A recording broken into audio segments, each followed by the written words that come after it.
Good evening, ladies and gentlemen, and welcome to your latest instalment of the Gersnet Weekly Podcast, hosted by myself, Craig Gray, the independent Rangers podcast made for fans by fans, and all of our content is free.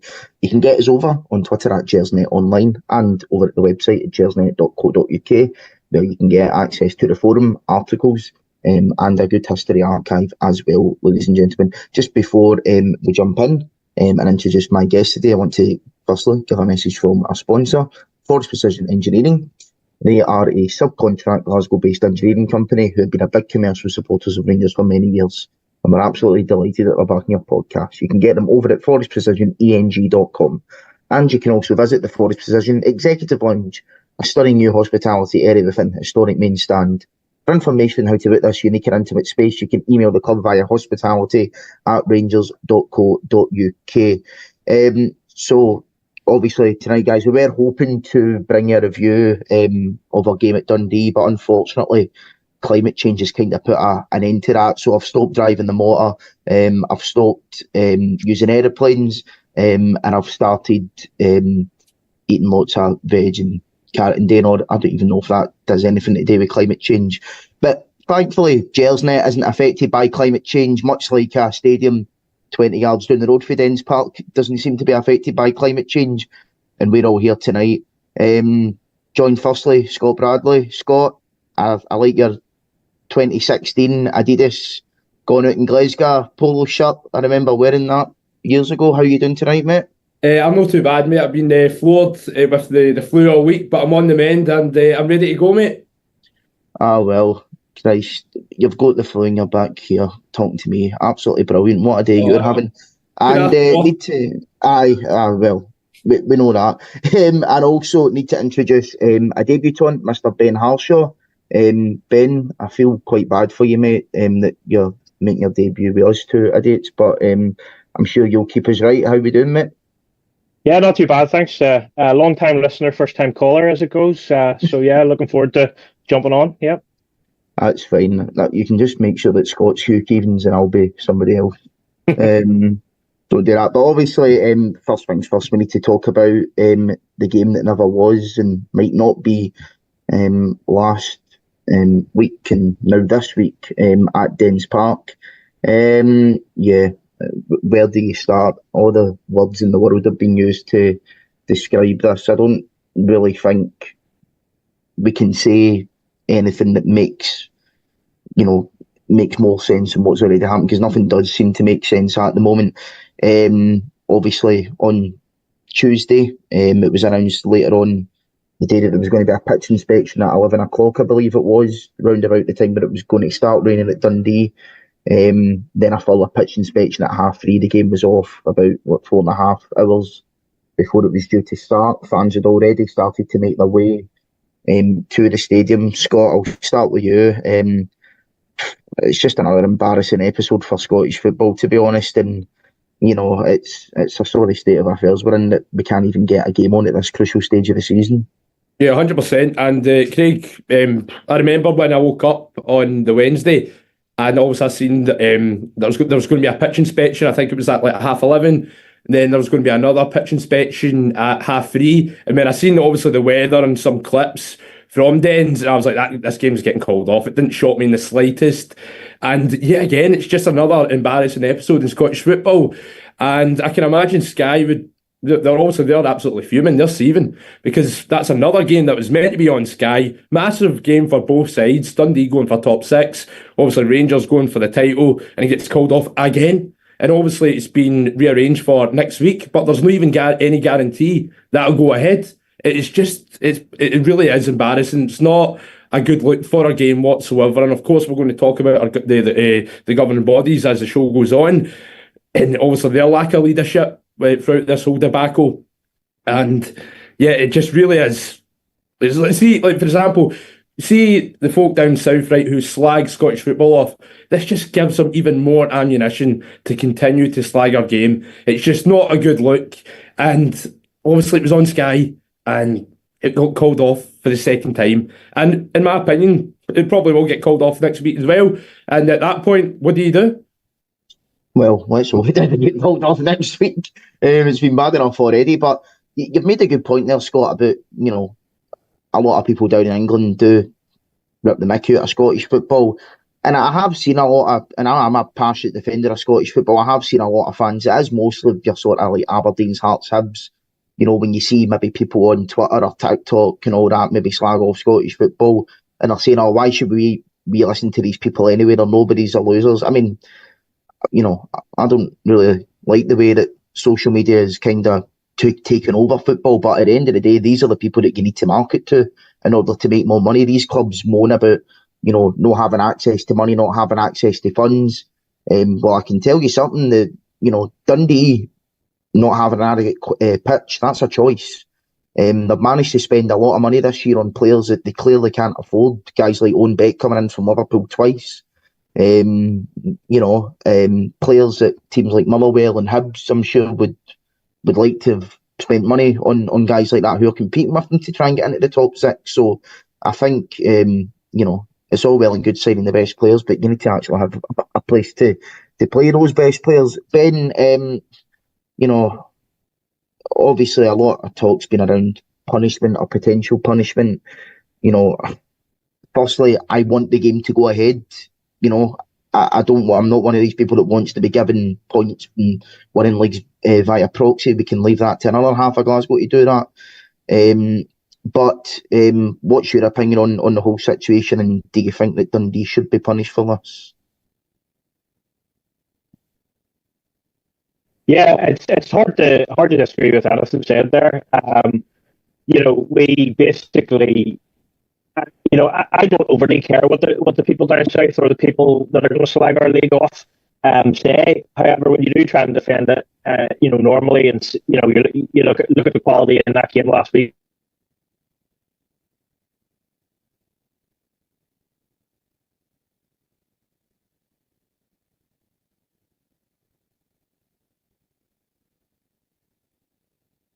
You back with us, Ben? I think I've just Yes. broke up a bit. Apologies there. My internet seems to be playing up. But anyway, no, as I was saying there, I don't generally care what the people say down south about the league. You know, I love it, and they can say what they want. I mean, if you look at the quality in that game week, entertainment value versus, you know, the Arsenal Man City game the week before in the Premier League, there's no contest. But you know, it's very hard to defend the league with things, I guess, because you know, amateur, embarrassing, say what you like, you use any word that you want. It's just shambolic, really. You know, any tough light, of course. If we're in the middle of a harsh winter, I totally get it. You know, you could have a frozen pitch, you could have a snow, things like that. I do get that, but where we are now, and you know how poorly it's been handled. I think Dundee, definitely there has to be some sort of punishment. I mean, you know, obviously, I'm biased towards the fans that travel, you know, from further afield as well as the local ones. You know, for some people, they're shelled out on ferries, on people, on boats, on flights. You know, twice is absolutely just. So I think there has to be some sort of punishment. I think the you know, once you can understand it to a certain level, but twice is unacceptable, and the possibility that it could happen a third time, we hope it doesn't, but the possibility there is, you know, I don't want bridge that we haven't earned, because as you sort of alluded to there, I wouldn't want to win a league by default. So moving the game is the logical thing, but do we see the logical thing within Scottish football very often? No, we don't. No, we certainly don't. I mean, there's two things that really bug me with us, and it's not really anything to do with Rangers, to be honest. First of all, it's the sheer arrogance of Dundee Football Club, most notably John Nelms. When you see the guy's interviews and stuff like that, the way he comes across it is he does seem very arrogant. It's almost as if he doesn't care. We don't have a backup plan. The backup plan is, you know, we'll just rearrange the game for next week. We will not play a game at a different venue under any circumstances. Who does this guy think he is? This is the guy that, 3-4 years ago, basically controlled the destiny of the Scottish League title. You know, I know they're a championship club at the time, and they're having their say again 4 years later. And the thing is, as well, you know, Dundee fans and the people of Dundee are also going to be affected by this. You know, if you think about it from an economical point of view, you know, Dundee would have shelled out for food and drink, for hospitality. There's workers there, casual workers. Not just the people that work in the sort of hospitality trade at the stadium, but think about Sky, the people that they bring up, the Dundee TV production teams, you know, the Rangers TV production teams, like all these people who are on sort of semi-regular, you know, 0 hours contracts, who don't have, you know, guaranteed income. They think of the impact on the local businesses. I know any time I've been like at an away game up in Dundee, you always go to a pub or whatever before, you know, so how many of those pubs are going to be impacted by no fans coming in? And John Nelms just doesn't seem to care, and it's like, it's one thing no caring about, you know, the opposition fans, and I mean, it's not great, but, you know, that's his prerogative, but to then not even care about your own fans, it's absolutely ridiculous. And then, so that was the first thing. The second thing that's bugging me is not the arrogance of Dundee, but also the entitlement that I've seen the last few days about, well, clubs that are in Europe, you know, Rangers and Celtic should pay for Dundee's pitch to be in a good condition. No, absolutely not. I heard somebody the other day mention about, you know, in the Netherlands, they've got a scheme where the clubs in Europe basically put money into a pot to allow good pitches across the league and stuff like that, and all the clubs agree to that. To be quite honest, I'm not a fan of that, you know, as it is, because quite frankly, when Rangers and Celtic or whatnot are in Europe, there's already a trickle-down impact on other clubs in the league. Other clubs in the league already get bungs from Rangers and Celtic having runs in Europe. So, like, for a couple of years ago, when we got to Europa League final, there would have been teams in the SPFL. I think Dundee actually finished bottom that season, but Dundee would have still got a UEFA payment, because that's what happens once the money goes to one club in the league for doing well into Europe. It's distributed towards the rest of the league as well. So they should be spending that money on it. But Scott, for me, the clubs shouldn't be coming together to put funds towards clubs that just don't want to spend money on the upkeep of their stadium.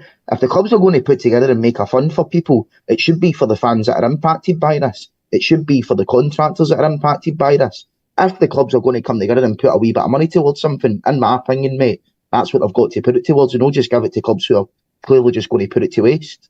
Yeah, 100%. No, I agree, Craig. And one thing that's really annoying me is just the fact that like Dundee as a club, I'm talking about obviously the people in the board, etc., they don't seem all that bothered by this, like, whatsoever. Like, yous are going for top six here. This is a massive game for yous, right? But these don't really seem all that bothered. And obviously, I seen something the other day that apparently they put this, I don't know when this was, right? But correct me if I'm wrong, but did they not place essential ground staff on gardening leave? Is that true? Yep. Yeah. So that's not a good look as well. They're not taking it seriously. And I feel as though the punishment that they're going to get, because obviously it's I've seen during the week in the press that they will be getting punished, but this just can't be a wee slap in the wrist. They need, like the SFA and the SPFL, they need to make a statement here, because Dundee have embarrassed Scottish football massively, right? And they need to make a statement. I'm talking about a hefty fine. I don't want to see points getting deducted or anything, right? I don't want to see any of that, because that's unfair on the fans. The Dundee fans have done absolutely nothing wrong here, right? The board should be getting punished here, and obviously, if they get hit by a hefty fine, the board will be devastated by that. They would probably much rather take a points deduction than get hit by a hefty fine. So if they get hit with a really strong fine, that'll send out a strong message to other clubs that if you don't take care of your pitches right, and you get more than 4 or 5 games postponed in one season, you're going to get punished for it. Yeah, I mean, if we're talking about hefty fines, I think, you know, if Dundee end up getting into the top 6, you know, they're doing it basically so that they get a wee bit extra prize money, and they also get bungs off having an extra couple of games against Rangers and Celtic, and you know, a wee bit of extra Sky revenue as well. Personally, if it was me and I was at the SPFL and Dundee did make the top 6, I'd just say, you're not getting your prize money this year. That include that in the fine. Any money that you make for getting in the top 6, nah, you're not entitled to that either. You know, it does need to be punishment. You know, I look at Motherwell, who, you know, I mean, Dundee are probably a bigger club than Motherwell, you know, just because I like the sort of, because Dundee live in a city, Motherwell live in a town. You know, Motherwell spent over £1 million the last few years in their pitch. And, I thought it was poetic justice, to be quite honest, that Motherwell got that win last week at Dens Park after, I think, the referee was maybe forced into making that decision, as people have alluded to. Ben's having a few issues there, guys, as you can see. So me and Scott are just going to continue. I'll ask you about this, Scott, just about the governance of the game. Pathetic leadership. The thing that really gets to me is, and it's something that I've noticed, like there's been a trend the last few years, it's that the SPFL don't really seem to have a rule book. It's the most vague rule book, like, of any organisation I've ever seen. Now, if you look at big moments or big incidents that have happened in Scottish football the last few years that have required a vote, that have required punishments, you look at obviously suspending the leagues 4 years ago, there was no contingency plan in place if the league finished early for whatever reason. What do we do? There was nothing of that put in place. Even after that happened, there was still no contingency plans about what would happen if that ever happened again. So theoretically, if we were to stop the season now, for whatever reason, Rangers would get handed the title because it would be done on a points per game basis. But then, how many games would you do it after? Because there's nothing in the actual rule book. It's just all very vague. Same with the pitches. There's no actual rule as such about pitches. It just says your pitch must be up to a good standard. That can be interpreted in any way that you want. And it seems to be that these rules are in place so that they can just make it up as they go along. And in my opinion, do it to suit specific clubs and specific people's agendas. Because to be quite honest, the last 10 plus, the SPFL was formed in 2013. But in my opinion, most of the big decisions that have been made in that time have been made to suit one club. And I think the vagueness of the rules actually helps with that, Scott. No, I know what you're saying about how they make the rules up as they go along. Yeah, we've seen that for a long, long time. They're very incompetent. There's no leaders at the SFA and the SPFL whatsoever. Well, at least down in England, they've got their stuff all sorted, right? They're a proper organisation, whereas here it's just a comedy show where we've still got Neil Doncaster in Scottish football. Ludicrous, right? He's the amount of money he's making of being in our game is a disgrace. It really is. And what good has he done since he's been in Scotland? None. I couldn't list off anything like that he's actually achieved and that's actually benefited our game. Like, even when you look at the sponsors that we've got as well, it's in the TV deal. Or just don't get me started in the TV deal. Like, they just don't. Like, even in terms of promoting our game, they don't even know how to do it as well. And as we were saying earlier on, there's just the lack of leadership, especially when it comes to this issue with Dundee. 5 games have been called off this season, right? And now they're talking about finally getting a punishment. And do I think they're going to get hit with a heavy one? Probably not. It's just going to be a slap in the wrist because the SFA, I don't think they want to really hammer, like, with all due respect, wee clubs like Dundee. But they really should, though. But obviously, as I said, there's no leaders at the top of the game, so I highly doubt anything will come from this, to be honest, Craig, in terms of anything significant for Dundee in terms of punishment. Yeah, I can't see either, unfortunately. I think that's Ben back with us now. I think we'll probably just leave things on the Dundee debacle there, and let's just hope that this game gets played next Wednesday. But Ben, I'll come into you now. Obviously, we had that game last Sunday at Ibrox. I genuinely don't think I've seen an Old Firm game like that in my life, to be perfectly honest with you. To describe it as a roller coaster of emotions would be putting it lightly, to be quite honest. Obviously we didn't have a game midweek, so I thought we may as well speak a wee bit about the game last Sunday, just the sort of major talking points. Firstly, Ben, in terms of the referee, John Beaton, there was a lot of pressure under him coming from certain people last week, and to be quite honest, I thought he probably did get the big decisions right. He's not my favourite referee. I don't particularly think he's talented, but I suppose there was big decisions. There was the 2 penalties. In my opinion, stupidity from Connor Goldson. We'll come on to him in a wee bit. The Silva penalty, it's a penalty. Does Silva make a meal of it? Is Silva being clever? Yes, absolutely. But is it a penalty? Yes. And to the Celtic fans that are accusing him of this, that, and the next thing, you guys were the ones outside Celtic Park the day before the game saying by any means necessary. So Silva just got that penalty by any means necessary, guys. Then obviously the Dessers equaliser. I think it was a foul, but I think maybe the discussion would be, is that the attacking phase of play? But I think he got all the decisions right, to be honest. Ben, what was your take on the referee's performance at the weekend, and just generally, what was your feelings around the game, maybe before it, immediately after it, and now that you've had a wee bit of time to reflect as well? Yeah, hopefully that's me sorted now. Apologies for the internet problems.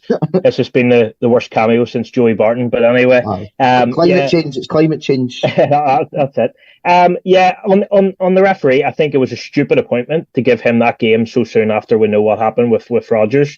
But again, that goes down to the governing body, which you guys have just talked about. They put him in a bad decision, but I have to be honest. I think he did. I'd agree with you. I think he did get most of the main things wrong. I mean, I can pick at certain things. One thing that annoyed me early on, not a big decision, but Carter Vickers kicked the ball away. That's an automatic yellow card. It's not given. And the only other thing that I would say that he got wrong, I think Johnson should have been booked for the penalty. A player's gone past you like that in the box. I would say that's the second yellow. Maybe I'm looking at that with my Rangers hat on, but other than that, I'd have been looking for the Dessers goal. If it had gone the other way around, I'd have been looking for it to be called off. At the time, I was obviously probably a little emotive and thought it was wrong and thought we were being robbed. But having looked at it again, I think it was the right decision. There was probably enough time for Sell to get control of the ball. Probably, but it was only sort of 30 or so seconds, and it was still the same phase of play, because Silva picks the ball up directly and then drives with it after the foul by Lawrence. So it's a fair decision. The penalty is a penalty. Connor Goldson is stupid.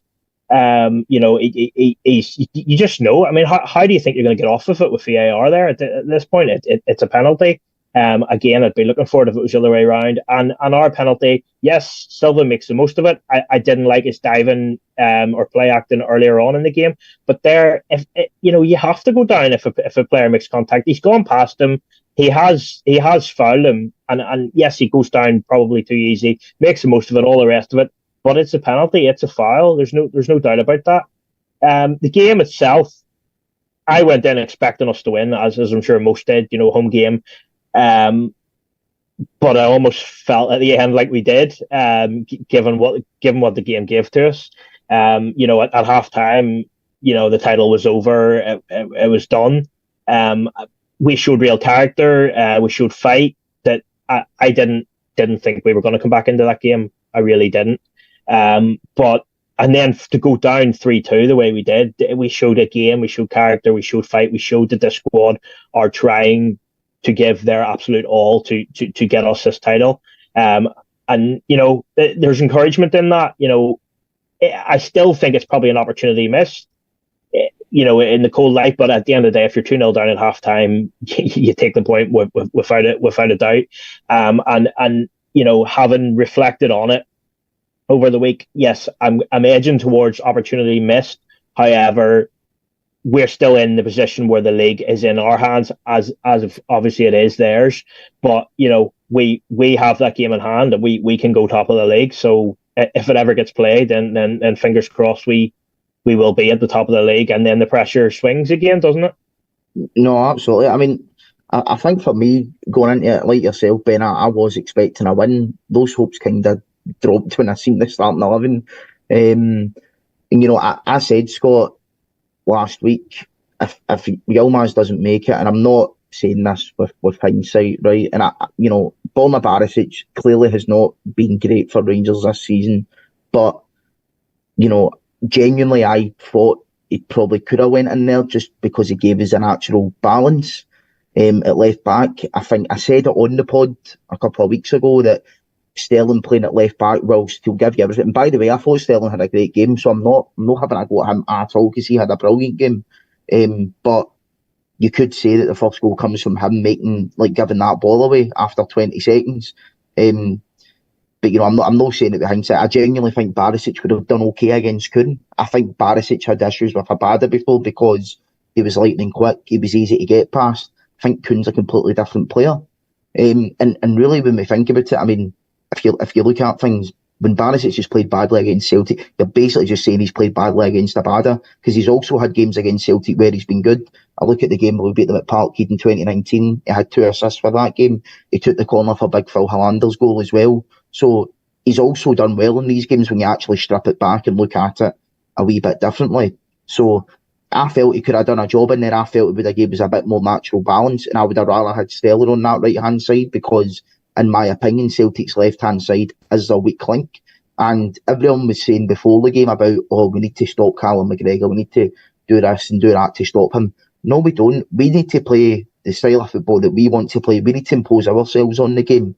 And we should be targeting their weak links to go and try and win the game. It shouldn't be about us stopping people. It should be about them stopping us. That was the attitude that I had.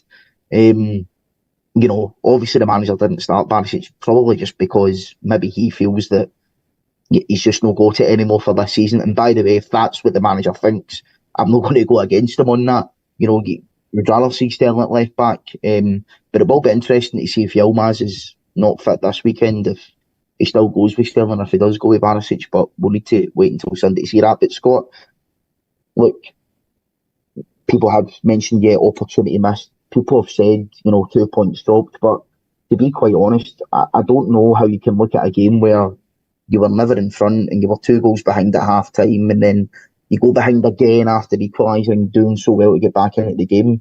I don't really know how you can look at that as 2 points dropped, because I said it on Twitter the other day. It's like, we didn't have any right to win that game. I thought a draw was a fair result, but it's not as if Celtic stole a point or anything like that. I think obviously you go into every game you want to win it, but I think it's very important to look at the actual match itself, as opposed to what goes on before. For me, the only thing that matters is the match itself. And to be quite honest, coming out of that, taking a point like where you were at half time, then to do it again after being 3-2 down, I think that probably goes down as a good result on Sunday, to be honest. Yeah, because see, if you said to me before the game if we would draw, I would have seen that as a defeat. It was like, because going into it, I felt as though it was a must-win game. But considering how the game transpired, at the end of the game when Matondo scored that goal, it was relief, and I was like, right, I'll take that all day long. That's a good result for Rangers. And when you actually break it down and think about it, right, that's a good point, because it's still in Rangers' hands. Because all Rangers need to do now is get a draw at Parkhead, win the rest of the remaining games, and Rangers are champions. That's all Rangers need to do. And it would be crazy, Craig, if Rangers go on to win this league without beating Celtic.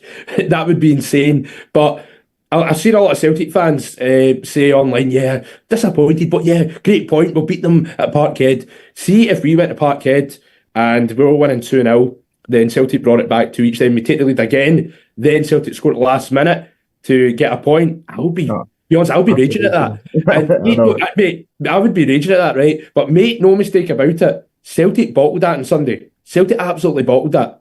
And obviously, Celtic, considering the position that they were in, put it this way, if that was under Postecoglou, I think they would have seen that game out. Yeah. But under Brendan Rodgers, they've gone backwards. They're not the same team anymore. And they crumbled. In the last 10 minutes of that game, Rangers were all over them.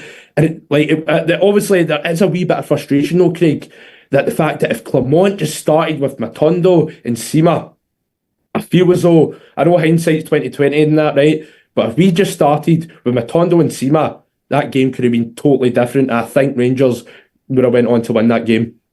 Yeah, maybe.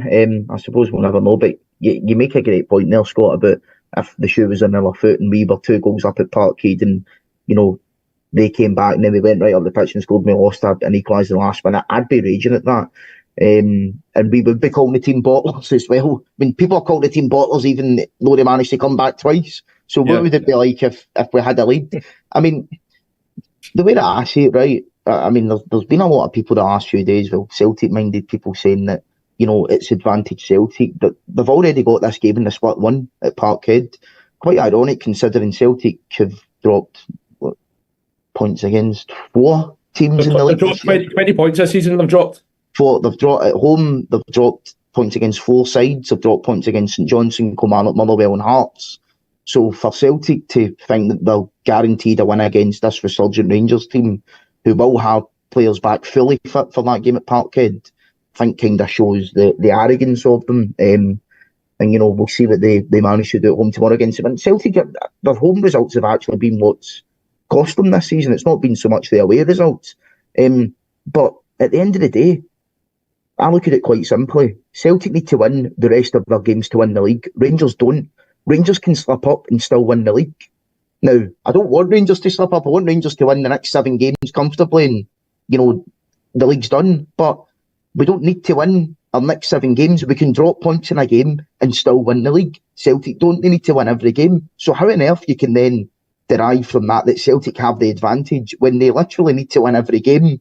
I don't understand it. But, but we'll just need to wait to see what happens. Just before we speak about our game tomorrow against Ross County, just want to give a message from our other sponsors, Football Prizes. They're a company who specialise in football competitions and match draws. You can see their latest competition over at footballprizes.co.uk, and it's an absolute belter.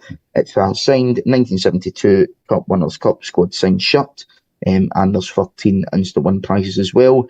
Signatures on that top are from guys like Willie Johnson and Colin Steen, the scorers that day, Willie Matheson, Dave Smith, Alec McDonald, Alfie Conn and Derek Johnson, who I seen his match warm top from this game, fetched a Scottish record for an auction shirt this week, so quite interesting news there. But you can get it over at footballprizes.co.uk, £3.95 for the entry, and there's 165 tickets available. The competition ends this Thursday the 18th of April at 7:30, so get your entries in by then, and hopefully we'll have played the game at Dundee by the time this competition shuts, but we'll see.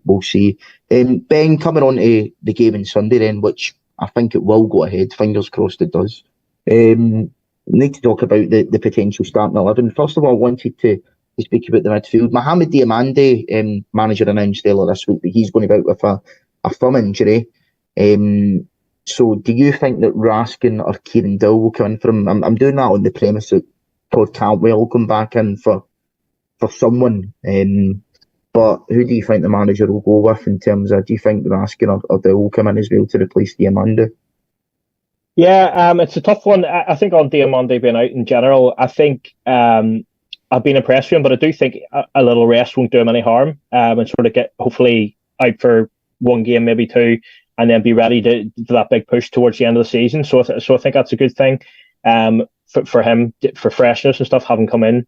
But I would imagine, given going by the sub and stuff last week, I would imagine Dial seems to be ahead in the pecking order. However, I wouldn't totally write off Raskin at this stage. I still feel there's a player in there. He hasn't turned up this season, let's be honest, but I do think there's a player in there. I think if you're looking for a direct replacement for Diamande, I think Dial probably does that a little bit more in terms of ball carrying, and complements Lundstrom. I think it's disappointing in some ways because I feel like Lundstrom's just been off the boil this last couple of games and probably could have done with the rest at some point himself, but won't be able to.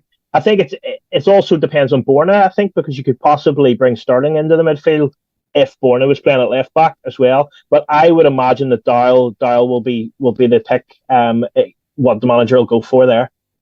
I think it probably will. It kind of takes me back to the Motherwell game in December, I think it was, when Dowell scored along with Cantwell. They two seemed to have a pretty good understanding, and that was, I think we scored twice in the first. It's Christmas Eve, that, aye?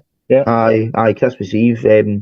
And Dowell was actually doing really well at that point, and then obviously he got his injury in Spain, which was unfortunate. But I like Ben the sort of more attacking number 8, if that kind of makes sense, in games against teams like Ross County, that you should be dominating the ball, you should be looking to go forward, score as many goals as you can. I thought our best performance under Clement, people might say it was a Hearts game. For me, it was actually maybe weirdly for some people, the Aberdeen game at home. Like in that first half, I thought we were outstanding. And for Aberdeen to claw back to 1-1 in the Stoke at half time, I thought was just criminal.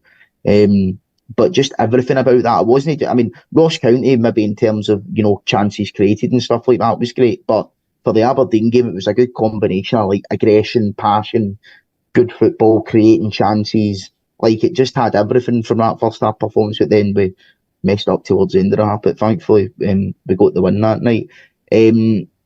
But Scott, he mentioned Raskin there. I mean, just come on, just off that. I mean, I do think there is a player there. I mean, he showed in his first 6 months when he signed in January that he is a decent enough player, but I don't know why just this season it's no really worked out for him. And I know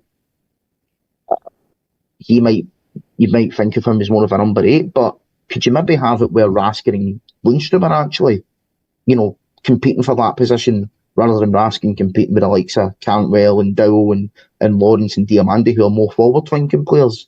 Because, like Ben mentioned, Lundstrom has looked off the ball a wee bit recently, so it might be good to give him a rest. And Raskin's probably the only one in the team that could come in and take his position. But I've been really surprised, not just so much this season. I know he had the injury earlier, but since Clermont came in as well, obviously you're putting the Belgian connection together and you're thinking that he's going to really get a tune out of him, but it's just not really happened for him this season. What's your thoughts on him so far this season, Scott? Raskin, it's obviously when Clermont came in, I had high hopes of Raskin, obviously the Belgian connection. And obviously when we signed Raskin, I was very excited about what he could do for Rangers. But as you said, Craig, this season, he's not been really up to much. And especially under Clermont, he's not delivered the goods. But in terms of starting on Sunday, I would do it, yeah. I feel like we need to rotate the team a wee bit and give some players a wee rest, especially Lundstrom, because he is obviously, without doubt, he's been our best midfielder this season. He's been so consistent, and sooner we get that new deal sorted for him, the better, because it'll be a big blow if we do lose him in the summer. Yeah, but I would like to see Raskin playing that Lundstrom role in Sunday, and I feel as though I feel like because of the form of John Lundstrom, that's been one of the main reasons why Raskin has not been playing as much as he would like to under Clermont. But yeah, in terms of this Sunday though, I would like to see Raskin start, and it would be interesting though to have Raskin actually try and compete with Lundstrom for that spot, because I don't know how I would feel with a Lundstrom and Raskin midfield, basically two guys holding. I don't know how I would feel about that. I don't think I would like to see that, to be honest, especially if we're going to be doing it against like Ross County or whatever in Europe, perhaps, yeah. But against the likes of Ross County teams that we should not be playing two holdings against, absolutely not. So yeah, I wouldn't mind seeing Raskin starting Sunday. Dow, I thought he had a decent showing last Sunday when he came on, and obviously he was unfortunate with that injury, because I do feel like Dow is a good player, but injuries this season have not been kind to him. But yeah, going back to what I said though, Craig, I'd like to see some rotation this Sunday. Even Connor Goldson, I think he's been off the boil a wee bit. I think he obviously, when he's not playing, we do see that his presence in that defence is missing.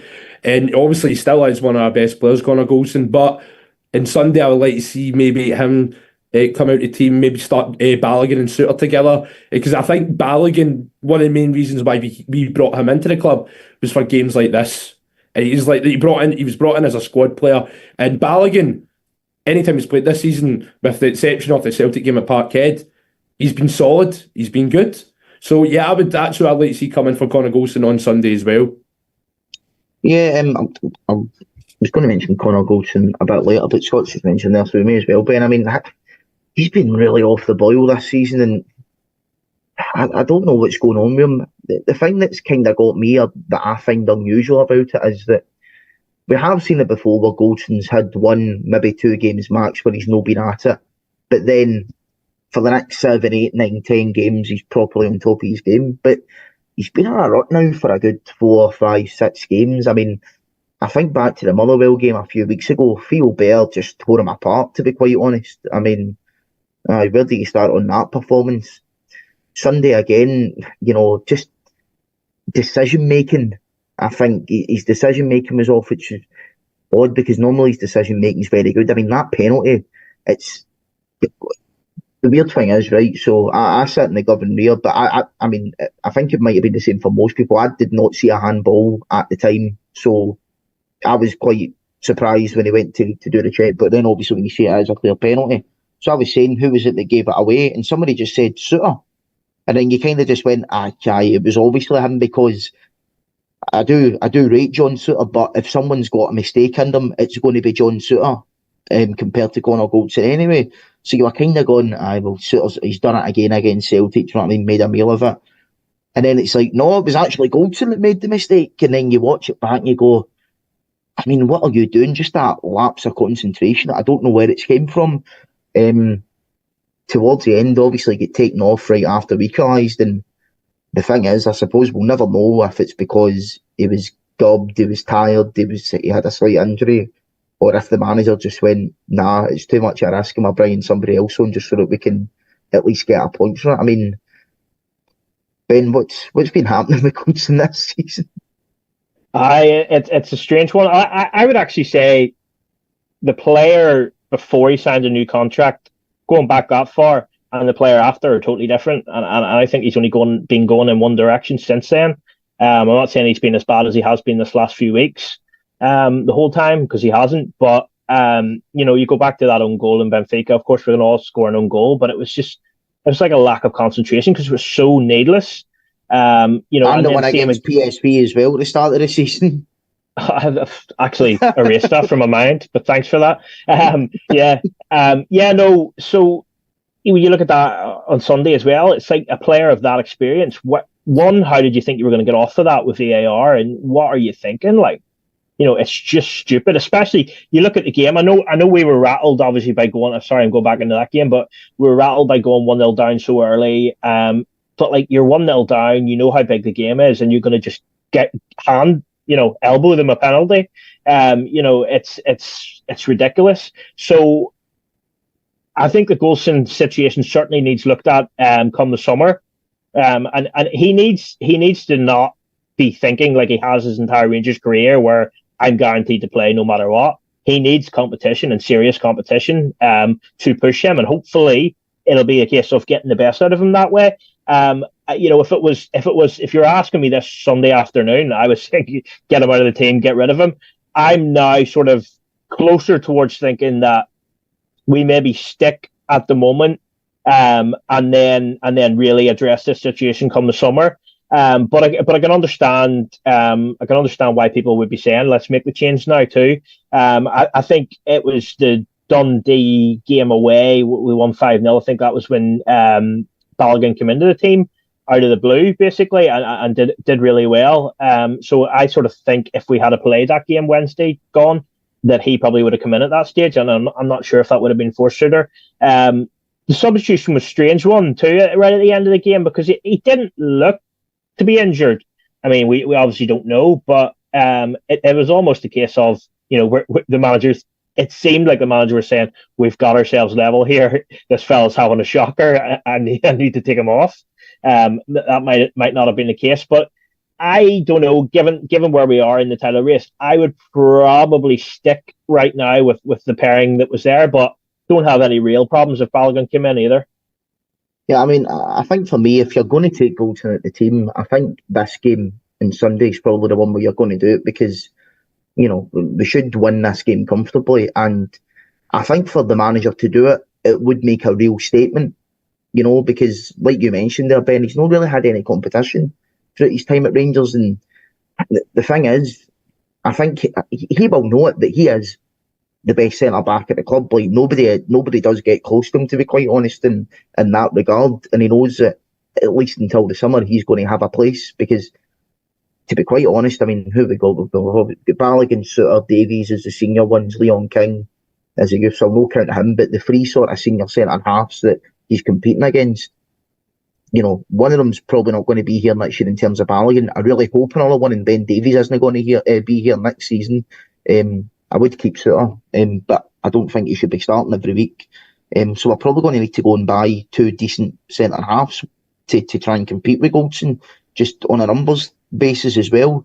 And maybe he does think that, at least until the summer anyway, I've got a place in the team, and then I've got 2 years left on my contract, and it's a good contract, and I'm at an age where, let's be honest, a club's not really going to come in with a massive bid for me, and I've got security for the next 2 years. But it would be a statement if the manager done it, and I'm not saying drop him for the rest of the season, but even just for this game, see how Balogun and Souttar do, and then just see where it takes us. And I remember 2009 title race with a month round about this time actually.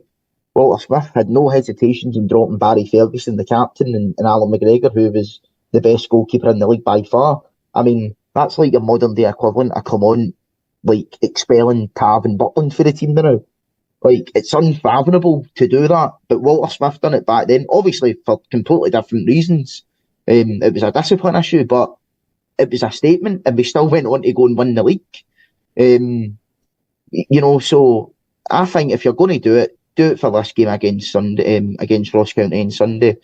Show them that you're not guaranteed your place in the team, and just say, look, if you're not going to perform, there's going to be people here that are going to take your place, and that should be the same for every position, as far as I'm concerned. Even as far up as Jack Butland, there should be, if he's having a bad game, Robbie McCrory should be knocking on the door saying, how am I not getting a game? He's just made a howler. But thankfully Butland's no done that this season, but that's what we should have at the club. Scott, you mentioned the Mella, Rabbit Matondo. By the way, we've not even mentioned his goal. Wow. Seen a few Celtic fans blame the boy Yang for, not taking him down the line and making sure that he got inside. To be quite honest, he's a winger. He's not really there to defend that type of thing. He'll show a winger the line because he's also a winger. But even after that, he's got so much to do. And I mean, you would have seen it, the camera angle that Rangers TV got just behind Matondo. And then it was like, as soon as it left his boot, and you could just see the dip on it, it was unbelievable. An amazing goal. And to be quite honest, if that was Ali McCoy, Gaza, Loudrup that scored that, we'd be talking about that for decades upon decades. So fair play to Ravi Matondo. He's really stepped up in the last couple of games, and I've been probably his biggest critic. But he's making me my words right now, and good. I hope he continues to do that. Maybe the conundrum with him now is he's obviously doing well, but could he maybe be in that sort of Solskjaer position where he's a super sub? That's where he makes his best impact. Because you did say, Scott, that you thought that having Sima should have started at the weekend, so I assume that means that you would want Matondo to start this weekend. But I'll just get the feel with Matondo that if he does start a game and then maybe he has a couple of chances and he misses them, maybe his hero go down again. Maybe, and there's nothing wrong with it, by the way, maybe a super sub is his best position. I don't know, what's your thoughts on him? It's like, obviously right now, Matondo's confidence is sky high, right? And so I remember when he first came to Rangers, you could tell he was struggling. He was really struggling. I think, if memory serves me right, I think we were playing, it was Ross County last season, and Matondo was through on goal, and he had a howler. He got the chance, and you can tell, like, you can see, he's seen the flashes of quality in him. The signs were there, but mentally he was struggling, and the confidence was low. But right now, after that goal against Celtic, that goal against Hibs, he's firing in all cylinders right now. So a game against Ross County at Dingwall, obviously to right the wrong from what happened last season, he needs to start. So right now is the best time for him to, and for my opinion, start the majority of the games in the run-in, because he's on good form, and this is the best time to do it. So, like, Matondo as a super sub, obviously, we'll see how he does in the remaining 6 games if he does start, and just say he's better coming off from the bench. Then I can agree with what you're saying about him being like a social type of player, which is nothing wrong. There's nothing wrong with that, having a player like that will be a super sub. But I think he's got potential to be a regular starter for us, because the guy's obviously a Welsh international as well, and I think he's well thought of by the people at the Welsh FA. So I think Matondo, I think he will go on to have a good Rangers career, but we just need to, I think these remaining games will be so pivotal for him in terms of his Rangers future. And I would definitely start him on Sunday and right that wrong from what happened last season at Dingwall. Hopefully can do that if he starts. Ben, I'll finish with you, and we'll sort of continue the Matondo conversation slightly. I mean, the manager obviously brought on Sima at the weekend and played him out in the right-hand side, which he's not really done in this season. But to be fair, Sima can kind of play anywhere along that front three. Do you think with the injuries and stuff like that, or the lack of, good enough players that we've got on that right-hand side, do you think it could be a case for the rest of the season going Matondo on the left and Sima on the right? Yeah, I think so. I think right now it's the most logical thing for us to do. I think just on Matondo there, I agree there with Scott. I mean, his confidence could not be higher than it's bound to be right now. Having done that 2 weeks in a row, and then having done it, saving the game for us basically last week in the fashion that he did. There is this talk about will he be a super sub or can he be a starter? One, for me, the money we paid for him, he needs to be more than a sub. I think, but also I think there is the talk of it. What is he? Is he a sub? Is he a starter? And I think if he doesn't get a start now after having done what he's done in the last 2 weeks as a sub, the manager's basically telling him, you are a sub. I only see you as a sub, and the kid's going to think to himself, like, what more can I do to actually get a start in this team? Now he may get the start and not deliver, and then that's a different story. But I think he deserves right now. I think he deserves the chance. So yeah, I think Seema's more flexible, as you say, he can play across the front line, whereas when we've seen Matondo play on the right anytime, he hasn't done it. So I think you're better off. You can get something out of Seema by playing him elsewhere, whereas Matondo seems to me that he needs to play off the left. Yeah. Think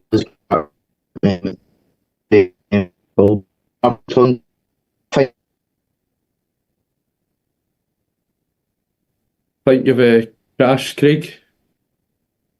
Oh, it's not me this time. Aye. He's the big man's froze.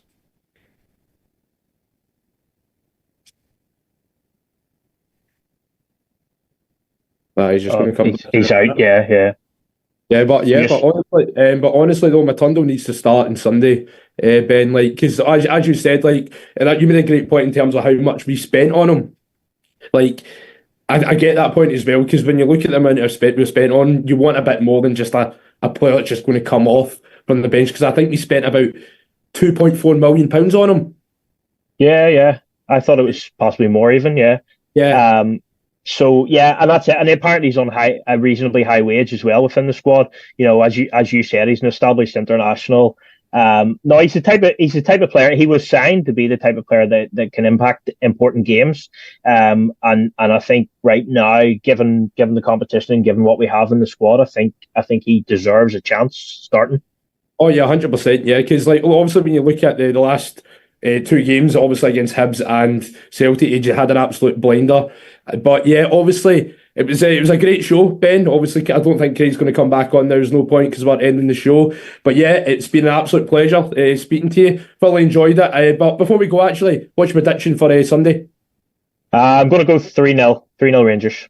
Yeah, I'm going to go 2-0, but as long as we get the 3 points. But guys, thank you very much for watching, and take care, and we'll see you very soon.